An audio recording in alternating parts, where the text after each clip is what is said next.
I don't do the most, but I do a lot. I'ma make a toast, cause we still alive. No big, I feel like Pac. I shoot a shot. I'm coming in hot.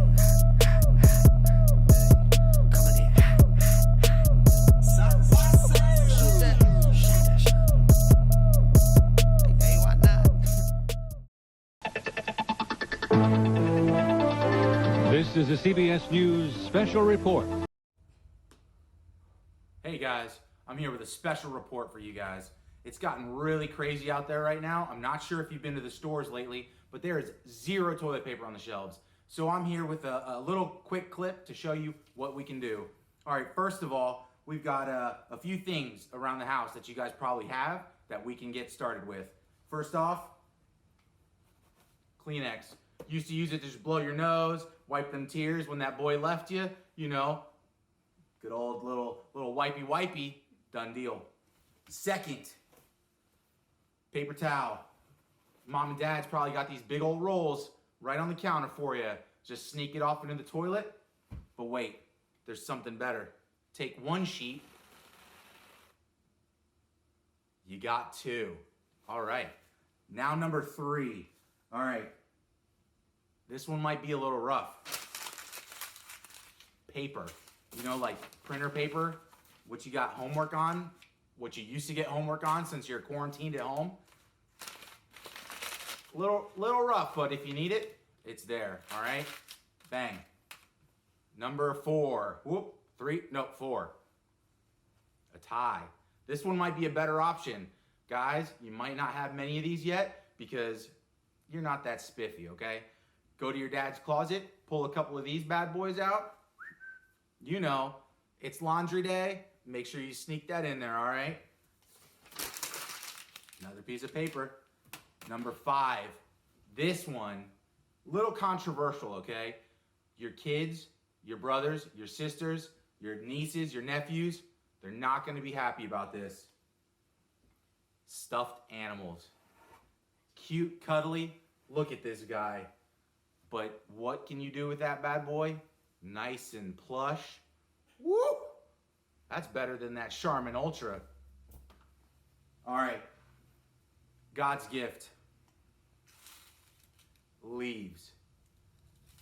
If your dad's not on top of it, you can go outside, pick up these. They're a little crunchy. You might leave a little bit of a mess. You know, the bears, Charmin bears might not be happy about this. It's gonna leave a little something behind, okay? These guys, good. Last, this is probably my favorite though. You know, you're stuck at home. Bring that bad hose inside. Bring that thing. Whoo! Look at that. You got different. You got the center. You got the cone. You got full. You got mist, jet, shower, fan. All sorts of options. It's a mobile bidet. You can be spraying all day. Hey, that's just Sway over here telling you a couple tips on how to stay clean. This is a CBS News special report.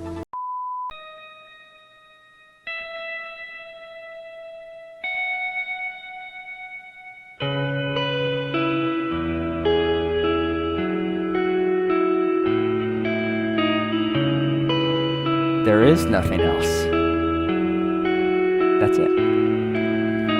Hurry is the great enemy of spiritual life in our day. You must ruthlessly eliminate hurry from your life.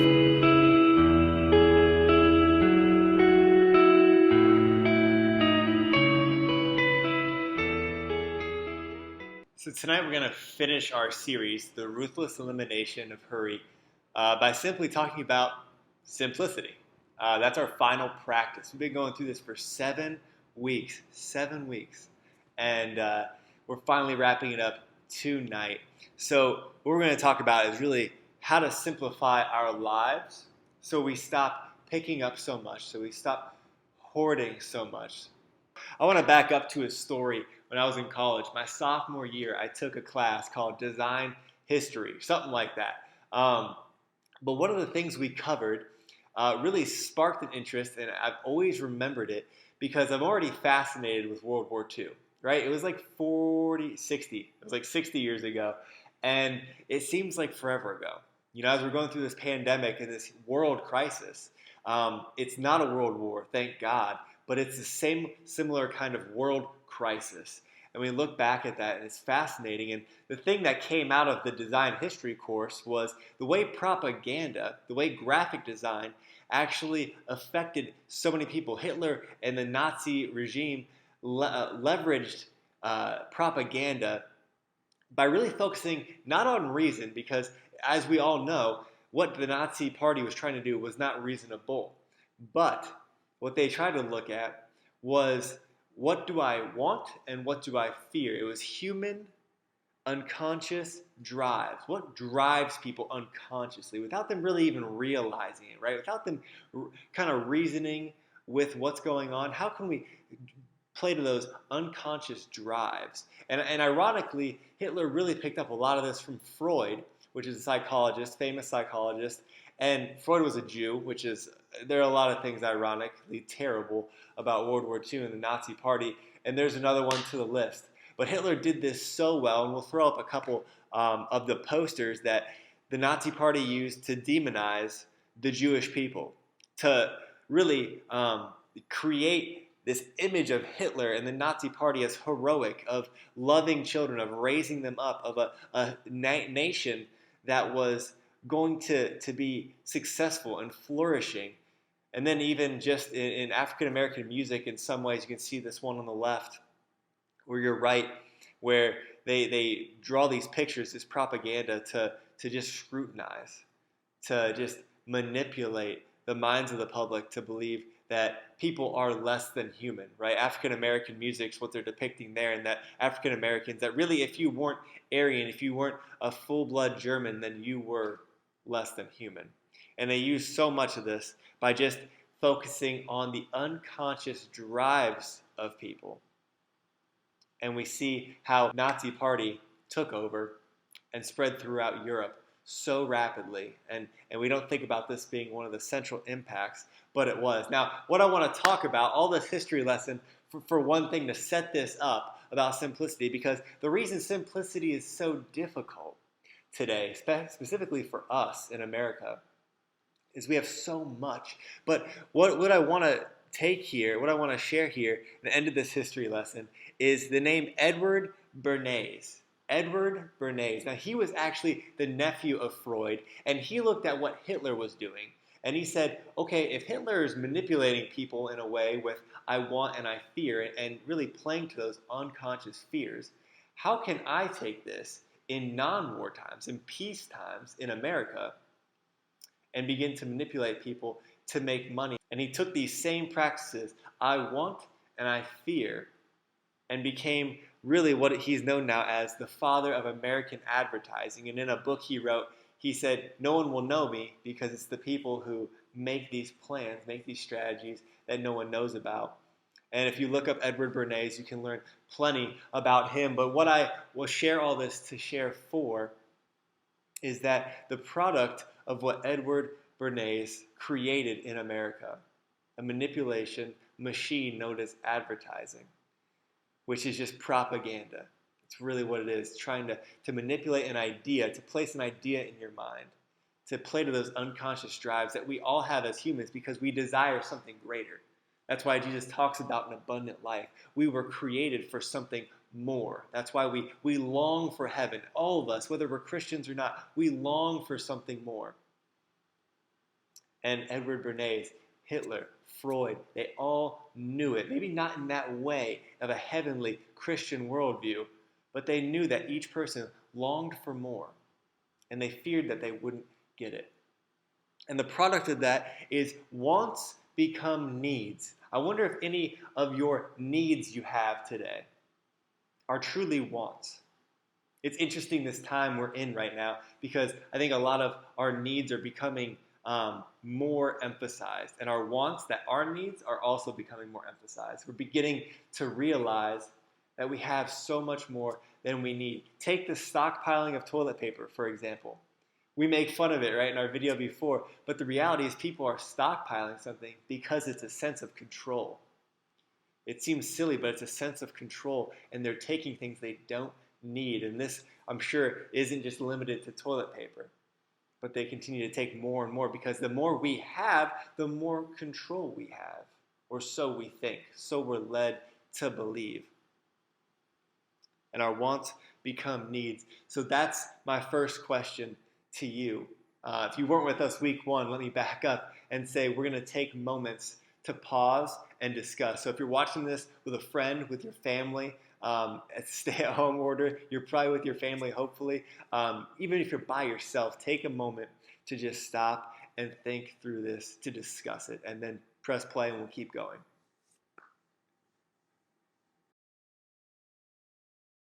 So our wants become needs.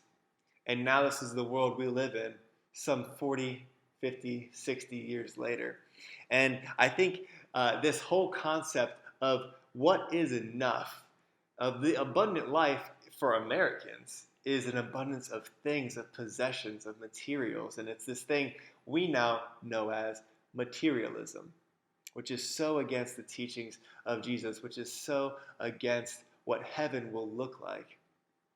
I think a beautiful or terrifying quote is by John Rockefeller. He was asked, he's the oil tycoon, and he really built America, did a lot of good, but he was known, really infamous for his greed.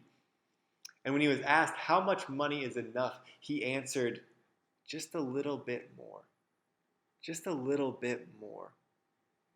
Now, how does Jesus bridge this gap? Because even when Jesus was here, the crazy thing we don't think about is Jesus also had material needs. He needed food, he needed clothes, and he talked about those things. He found shelter. He dealt with different things. You know, there was the perfume put on his feet. There are so many stories we see where Jesus, this Son of God, Son of Man, intersected with the tension of needing material needs because of his humanity.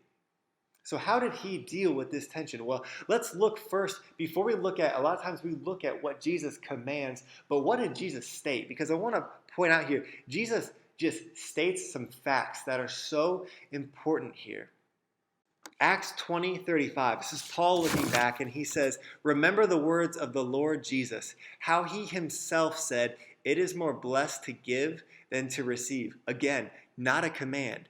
He's just stating a fact. It's more blessed to give than to receive. Matthew 6:24, the Sermon on the Mount. Again, he's not even just teaching a command here, but he's looking at facts. No one can serve two masters. For either he will hate the one and love the other, or he will be devoted to the one and despise the other. You cannot serve God and money. He's still playing to this possessions piece, and he's just stating facts that he sees, that he knows.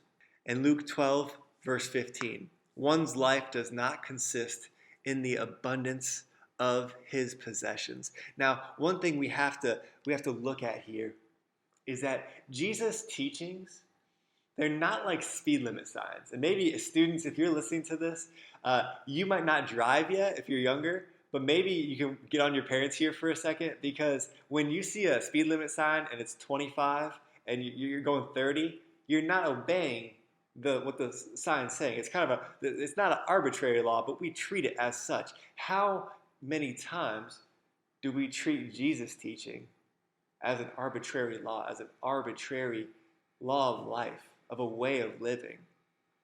You see, here we've got to focus in on, this is a fact he's stating. And let's go into Matthew 6. This is the main verse we're going to be in. Matthew 6, verse 19, I believe, through 24. And we're just going to read through this. And Jesus, he focuses in on this issue of people saying the abundant life, an abundance of possessions. Let me grab everything I can. Let me make sure that I have as much control as I can on this earth. Not thinking about they are made for something greater. And God is trying to do something that's so much more valuable to them now. Matthew 6, verse 19, Jesus starts off his teaching like this. He says, do not lay up for yourselves treasures on earth where moth and rust destroy and where thieves break in and steal. But lay up for yourselves treasures in heaven. Again, this is a command, right? He's getting into it here. Where neither moth nor rust destroys, and where thieves do not break in and steal. For where your treasure is, there your heart will be also. You see, Bernays and advertising and the modern propaganda, a lot of times we don't think about as we're sitting there on our phones or looking at the TV. We're being programmed that we won't be happy unless we have this or that. And what, like 8 commercials in between, whatever program you're watching. And then even inside those programs, a lot of times they have their own advertising pieces. And we don't realize that we're focusing on these things that are right here, that are tangible, and they're easy to get because they're right here. They're being sold to us, literally sold to us. You will not be happy unless you have this. But the truth is, Jesus is saying, if your treasure is there, if your treasure is right there, you're going to be sad the rest of your life. Because the treasure here is not treasure in heaven. Rust and moth can destroy these things. When you're gone, they'll still be here. You can't take these with you. You always hear the cliches, right? But the truth is, Jesus talks so much about how much of an issue, literally a ruler of your life. You can't have 2 masters. And we don't like to think about it, but how often, how many of us are actually ruled, are actually our hearts, our treasure is treasure on earth. This is actually everything we're storing up. This is the thing of our most concern. Our thoughts, our energy, our time is all going to treasure on earth, not in heaven. Second part, Jesus really so fascinating here in verse 22. The eye is the lamp of the body. So if your eye is healthy, your whole body will be full of light. But if your eye is bad, your whole body will be full of darkness. If then the light in you is darkness, how great is that darkness? And there's a really simple, kind of obvious takeaway here that says when we don't look at God, when we don't orient our eyes and fix our eyes upon God, we're not going to see life as we should. But when we do, we see ourselves the way we should see ourselves. We see others. We see such wonder, such hope, such eternity, an abundant life, truly. And there's that. It's a good takeaway. But the second, deeper level here is actually how Jesus was talking specifically to the Jewish people. Is he was saying, and he knew that they knew that there was a second meaning to having bad, unhealthy eyes or healthy eyes. See, when you have healthy eyes, you don't just see intentionally, you're not just intentionally seeking out God, but you're also seeing the needs in other people's lives. The wants that you think are needs, but truly aren't. And you begin to see the hope and the purpose in other people and in yourself, and that God is working in the midst of everything. Poverty, brokenness, every piece of chaos, the coronavirus. God is working. And now an unhealthy eye is one that would be distracted, is really one of the key words, by all the glitter and the glamour and the fame and money and success. And it's distracted, and that's the unhealthy eyes. When we're distracted, we're pulled from God. And I feel like so many of us, we live in the age of distraction, right? And we're distracted from what God is doing. Question 2, how would Jesus diagnose the health of your eyes? Answer that and then explain. So we live in the day and age where wants have become needs. And if we listen to Jesus' teachings and even the things that he's stating and commanding, we learn that there is a greater life, a more abundant life, apart from the things that will be destroyed by moth and rust, right? Kingdom or treasures in heaven, the kingdom of heaven.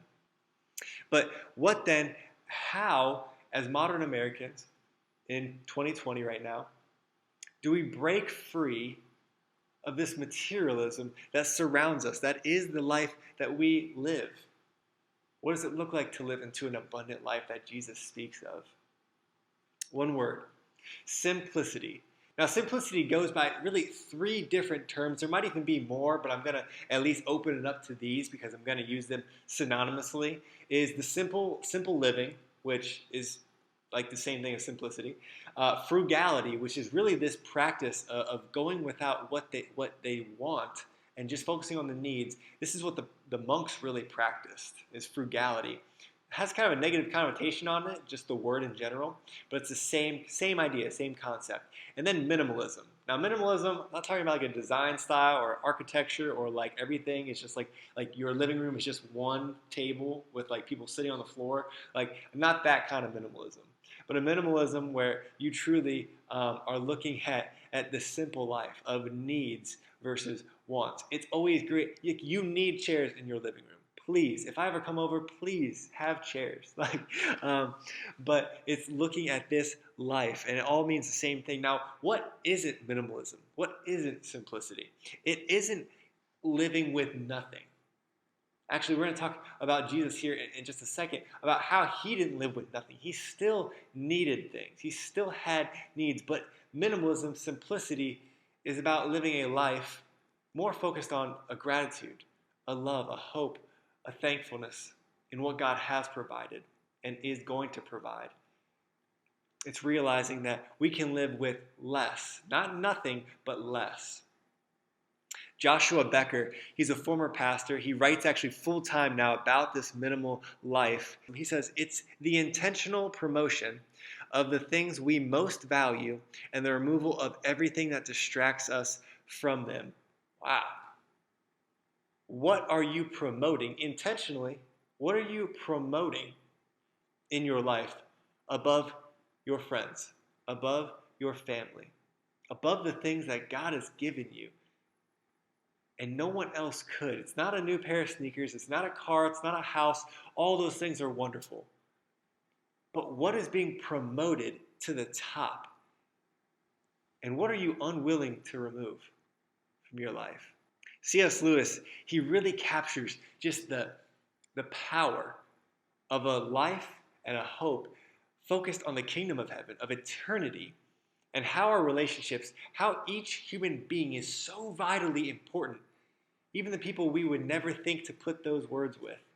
He says, it is immortals whom we joke with, work with, marry, snub, exploit. These relationships are immortal horrors or everlasting splendors. Fascinating.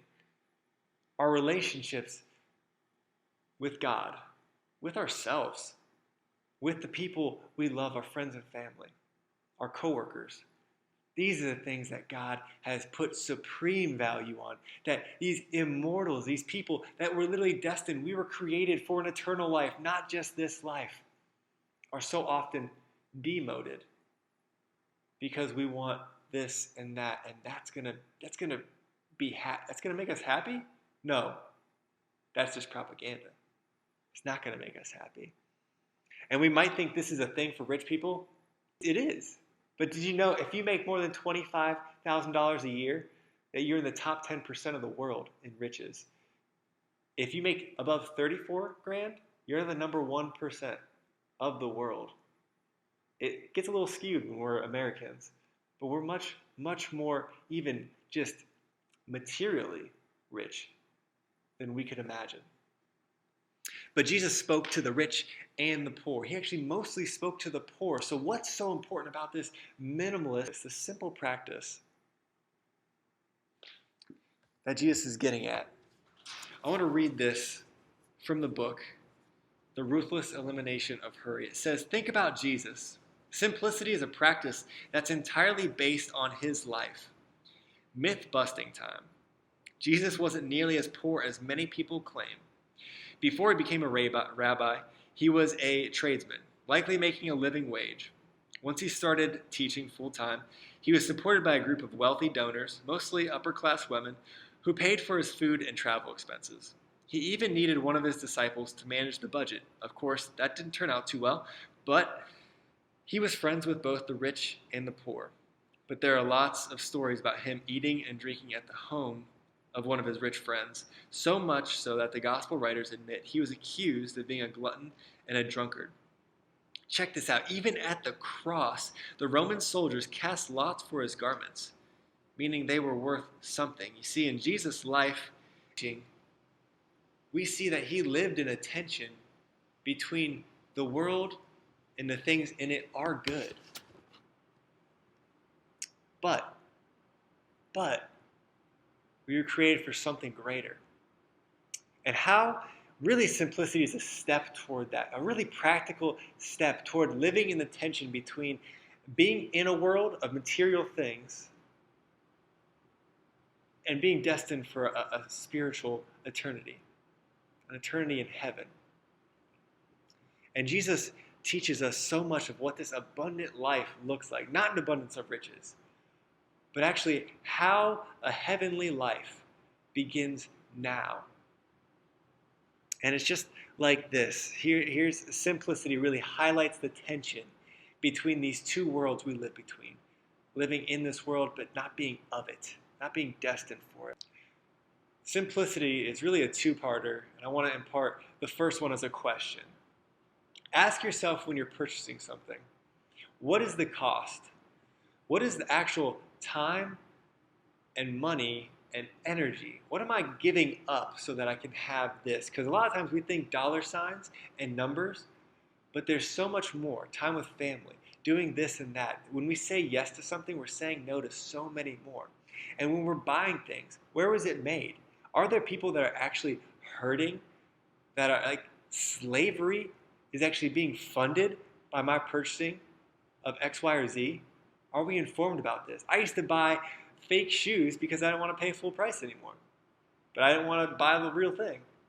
I don't do that anymore because the effects of that, the factories that are churning these things out, aren't just doing like that thing wrong. They're treating people awfully. Do we think about this? What is the cost? Ask yourself, what is the cost? The second one, and this is just fantastic for right now, because we're in this pandemic where the stay-at-home order is in, and however you think about that, here's something to kind of get through it, because there are pros and cons to being at home all the time. And it's just 4 piles. I'm going to call this practice of simplicity 4 piles. Pile 1 is going to be a keep pile. So take out all your stuff. Closet's a great place in your house to start. Pile 1, keep. Pile 2, donate. Pile 3, toss. Pile 4, wait. This is a big one. Pile 4. We all get keep stuff, donate stuff, toss stuff, and we all have things that fit into all 3 of those. But the wait one is the thing that we're not quite sure. Well, if you're not quite sure, don't make it too big of a decision on it. Put it in a bag, store it somewhere for about 3 months, 6 months, 1 month, whatever you feel appropriate, and go back to it and say, have I really needed that? 6 months is a good marker. If you want to go shorter, you can, but 6 months is a good marker. And go back to that weight pile, that bag of things in the weight, whatever, and go back and say, okay, do I really need this? Because 6 months will tell you a lot. And man, this process is going to hurt some of you, because some of you have a lot of things and you don't want to give it up. And some of you might be borderline hoarders. Some of you guys who have less, it's going to be easier for you. That's fantastic. For some of you, it's going to be really easy. For some of you, it's not. But this is a practice to just step forward. So 4 piles, and then what is the cost? Truly asking that question when you go to make a purchase. Simplicity is not the answer. Sabbath is not the answer. All of these things are an answer. They're not the answer to living an abundant life. Not even silence and solitude is the answer. But check this out. It's not even the practice. It's the person. And if we get too focused in on the practices, I hope some of you take away silence and solitude of just spending 10, 15 minutes, an hour, whatever it is, a day, not filling the gaps in your life, not wishing that the moment you're in is over, but realizing God's moving in it. I hope you take Sabbaths, days where you just unplug and focus on the blessings in your life. Put down your phone. I hope you take time to think through what the cost is, to simplify your life, to take those 4 piles and truly to just begin to live free, or to give and see that you have much, that you might be rich after all. All these things are great. I hope you practice them. But these practices are never, ever going to be a replacement for the person of Jesus Christ. Philippians 4:13 is a really well-known verse, and it says, I can do all things through him who strengthens me. We talk about promotions, our jobs, our academics, sports, this and that, fame, money, health. All these things are things that, yes, God is sustaining. God is there. It has a huge hand in it. But we miss the fact, the actual reason Paul is even talking about this. And it's contentment. It's being content. Just back up one verse with me to verse 12. Philippians 4:12. It says, I know how to be brought low, and I know how to abound. In any and every circumstance, I have learned the secret of facing plenty and hunger, abundance and need. And the answer is that I can do all things through him who strengthens me. This entire last 7 weeks has been a practice, has been time to just focus on how to draw near to Jesus. Because Jesus is where transformation happens. So, question 3, we'll end with this, is what is the takeaway from the ruthless elimination of hurry? How are you going to slow down in the next 30 days? Make a plan. Make a goal. Share it with your group. And pray and end this evening. Lord, I don't wanna rush